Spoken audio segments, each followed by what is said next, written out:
Untuk yang baru join, untuk pertama kali, sekadar saya nak bagi tuan-tuan overview kenapa Gold Property Pairing Project ni kita buat.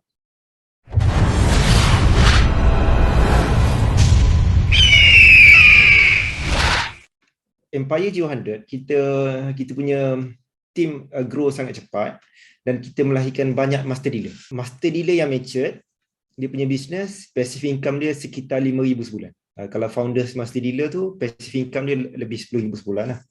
Okey, jadi kita dapati founder master dealer especially yang nak resign, dia tak tahu nak memanfaatkan macam mana kewangan yang baik dia tu untuk kembangkan lagi kekayaan. Dia dah kaya lah, tapi ada lagi ruang yang sepatutnya dia boleh optimize dia punya kewangan dia yang bagus tu untuk jadi lebih kaya. Itulah idea asalnya yang kita bawakan, kenapa kita buat projek ni. Kita nak founder master dealer yang income dia bagus, sangat bagus, dia tak terbiar macam tu lah, beli emas berkilo-kilo pun dan tak leverage kekuatan kewangan dia yang baik untuk kembangkan kekayaan. Bagi saya itu satu kerugian. Kita beli property bukan kita pakai duit tunai sebenarnya. Kita nak memanfaatkan dipanggil loan eligibility. Kelayakan pinjaman yang besar. Maksud bank tengok kewangan kita, sepatutnya dia ni boleh bagi pinjaman yang besar. Tapi kita tak memanfaatkan pinjaman tu untuk jadi lebih kaya. Jadi property investment ni kita guna duit orang lain untuk jadi lebih kaya.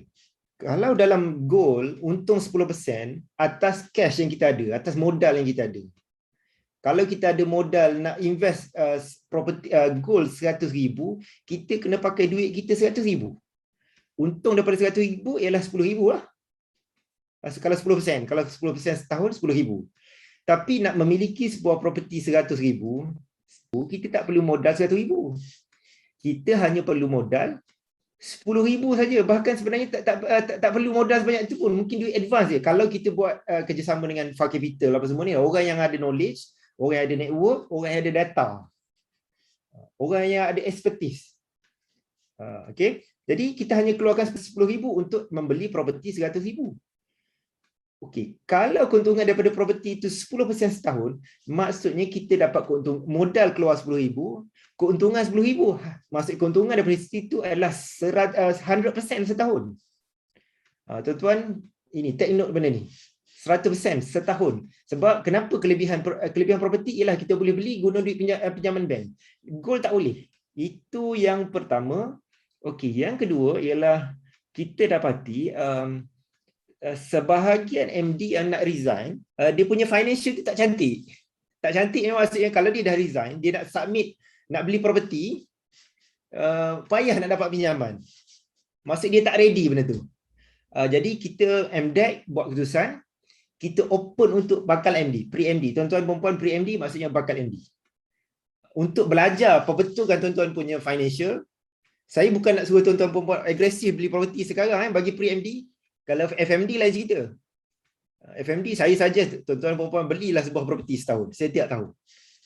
Okay, saya saja. Tapi bagi bakal MD, pre-MD, saya nak tuan-tuan perempuan belajar sekarang, perbetulkan financial sekarang. Jangan sibuk dengan property investment, jangan sibuk.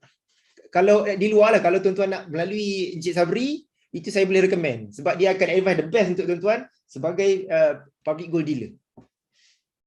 Dia bukan sebagai property agent, dia sebagai public gold dealer, dia advice bagi pihak MDEC. Sebahagian orang tanya saya, okey tak saya nak invest sini? Saya kata beli property. Saya kata fokus bila habis dengan public gold dulu. Join kita punya program, lepas tu baru fikir, baru tengok financial sekarang macam mana, sesuai pergi invest dalam property. Ada kan fund yang cukup, saving yang cukup, income passive income yang bagus, lepas tu invest dalam ni. Jadi dua sebab kenapa kita buat Gold Property Pairing Project. Jadi tuan-tuan perempuan take note, ambil ilmu. Kita sangat bertuah sebab Cik Sabri berpengalaman dari property investment dan dia ada network. Nak bina rumah dari tanah sendiri, macam mana kita nak berhadapan dengan kontraktor, macam mana, itu semua saya pun tak tahu. Kalau tanpa Cik Sabri, kita pun tak ada peluang nak belajar tu. Jadi tuan-tuan perempuan ambil peluang ni, belajar malam ni, tanya apa nak tanya. Okay. Jadi itu saja daripada saya. Terima kasih Cik Sabri dan terima kasih kita punya speaker malam ni. Assalamualaikum warahmatullahi wabarakatuh.